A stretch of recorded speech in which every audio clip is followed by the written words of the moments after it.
L'Éternel parla à Moïse et dit, Phinéas, fils d'Éléazar, fils du sacrificateur Aaron, a détourné ma fureur de dessus les Israélites parce qu'il a été animé de ma jalousie au milieu d'eux, et je n'ai pas, dans ma jalousie, exterminé les Israélites.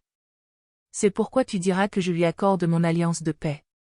Ce sera pour lui et pour sa descendance après lui l'alliance d'un sacerdoce perpétuel, parce qu'il a montré de la jalousie pour son Dieu et qu'il a fait l'expiation pour les Israélites. Le nom de l'homme d'Israël qui fut frappé avec la Madianite était Imri, fils de Salou, il était prince d'une famille des Siméonites. Le nom de la femme madianite qui fut frappée était Cosbi, fille de Tsour, chef des peuplades d'une famille en Madian. L'Éternel parla à Moïse et dit, traite les Madianites en adversaires et frappez-les, car ils ont été vos adversaires par la perfidie qu'ils montrèrent envers vous dans l'affaire de Péor et dans l'affaire de Cosbi, fille d'un prince de Madian, leur sœur, frappée le jour de la plaie qui eut lieu à l'occasion de Péor. À la suite de cette plaie, l'Éternel dit à Moïse et à Éléazar, fils du sacrificateur Aaron, faites le relevé de toute la communauté des Israélites, depuis l'âge de 20 ans et au-dessus, selon leur famille, de tous ceux d'Israël qui peuvent prendre les armes. Moïse et le sacrificateur Éléazar leur parlèrent dans les plaines de Moab, près du Jourdain, vis-à-vis de Jéricho. Ils dirent, on fera le relevé depuis l'âge de 20 ans et au-dessus, comme l'Éternel l'avait ordonné à Moïse et aux fils d'Israël, qui sortaient du pays d'Égypte. Ruben, premier-né d'Israël. Fils de Ruben, de Hénoth descend le clan des Hénokites, de Palou le clan des Palouites, de Hétzron le clan des Hétzronites, de Carmi le clan des Carmites. Ce sont là les clans des Rubénites, ceux qu'on dénombra furent 43 730.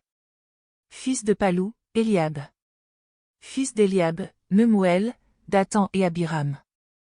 Ce sont ce Dathan et cet Abiram, convoqués par la communauté, qui se soulevèrent contre Moïse et Aaron, avec la troupe de Corée, lors de leur soulèvement contre l'Éternel. La terre ouvrit sa bouche et les engloutit avec Corée, quand moururent ceux de sa troupe, et que le feu consuma les 250 hommes, ils servirent au peuple d'avertissement. Les fils de Corée ne moururent pas.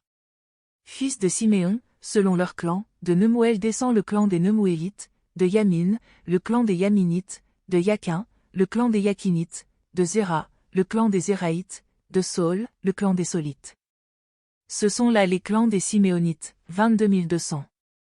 Fils de Gad, selon leur clan, de Tséphon descend le clan des Tséphonites, de Hagi, le clan des Hagites, de Shuni, le clan des Shunites, d'Ozni, le clan des Oznites, d'Éri, le clan des Érites, d'Arod, le clan des Arodites, d'Arééli, le clan des Aréélites. Ce sont là les clans des fils de Gad, d'après leur dénombrement, 40 500.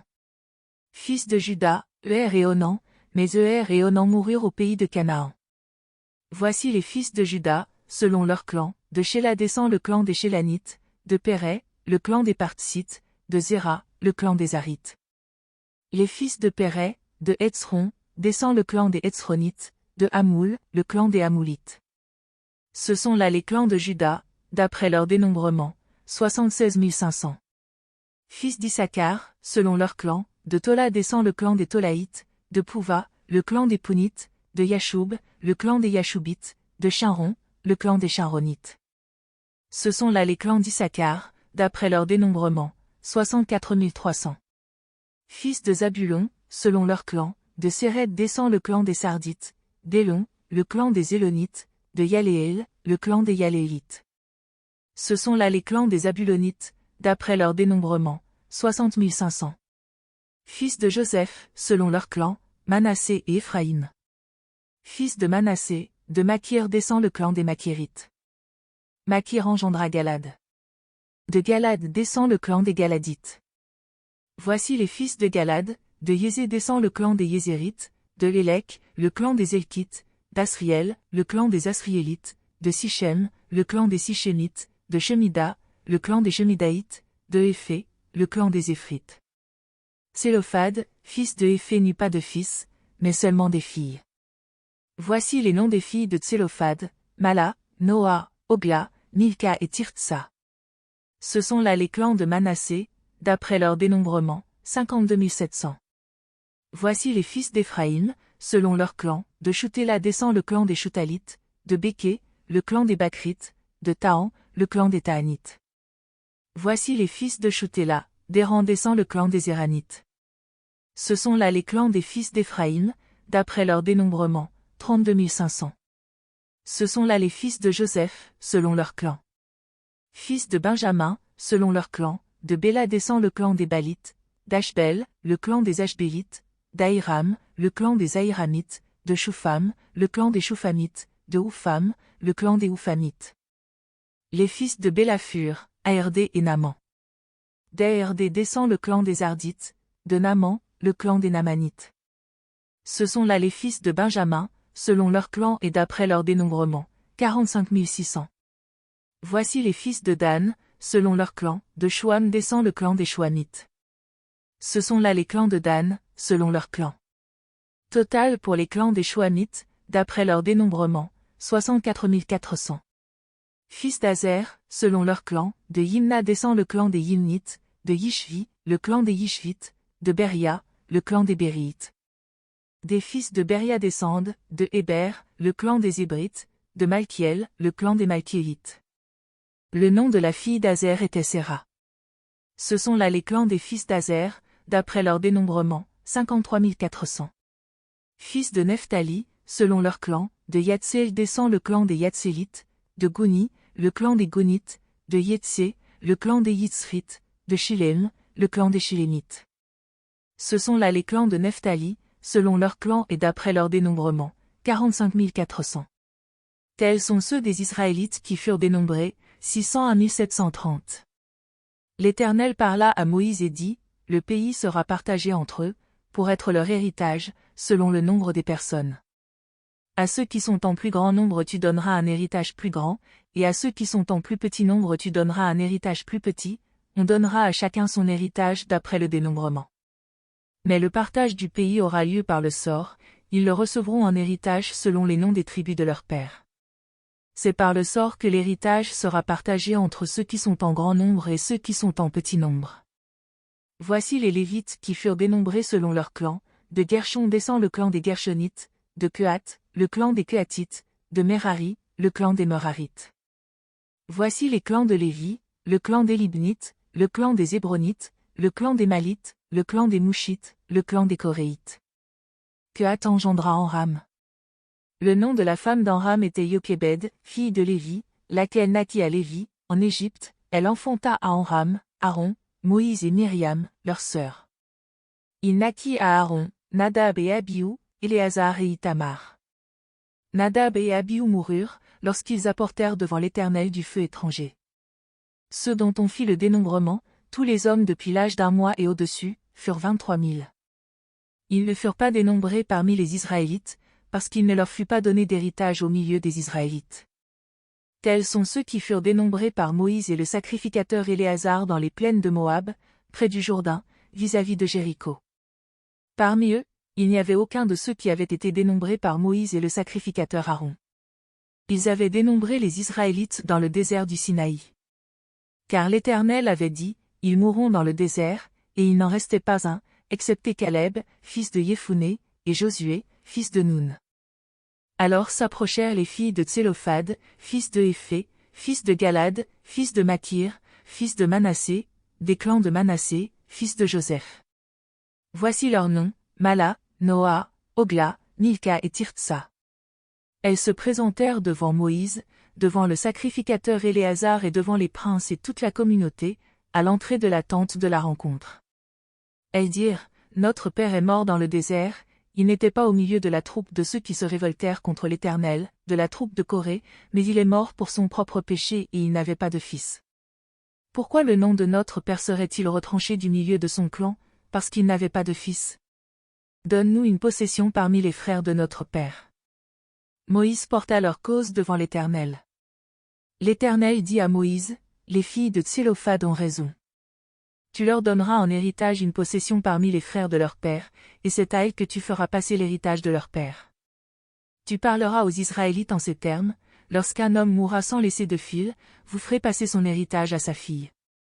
S'il n'a point de fille, vous donnerez son héritage à ses frères.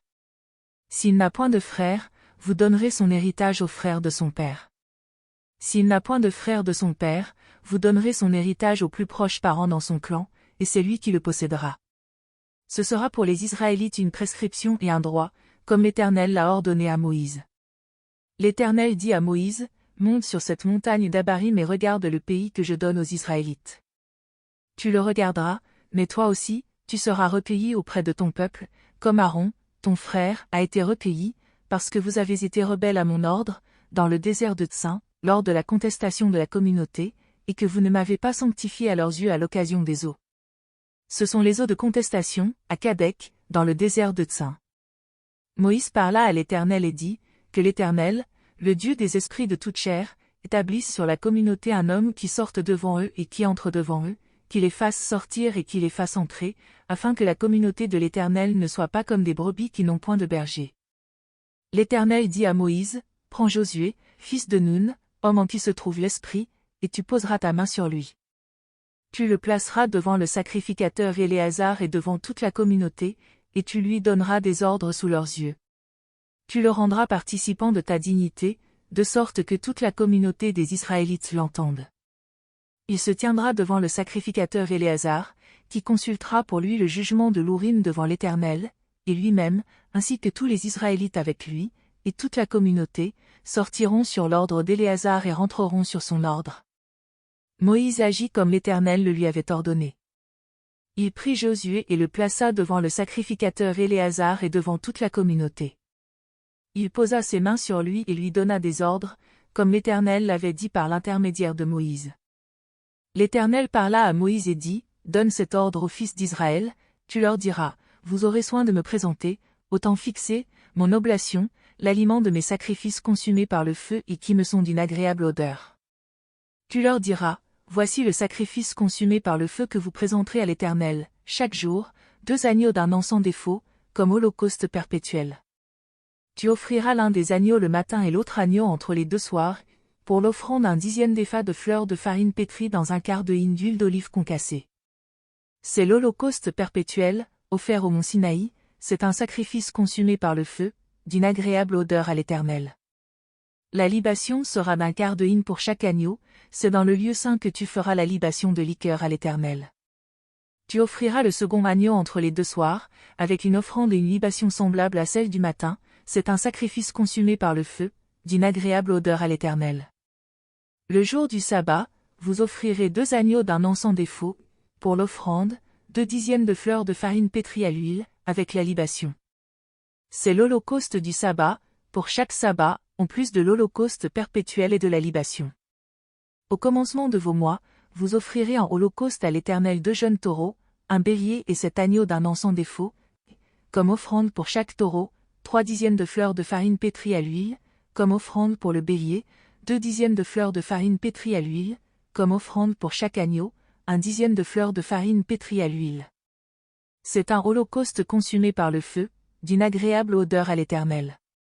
Les libations seront d'un demi-hin de vin pour un taureau, d'un tiers de hin pour un bélier et d'un quart de hin pour un agneau.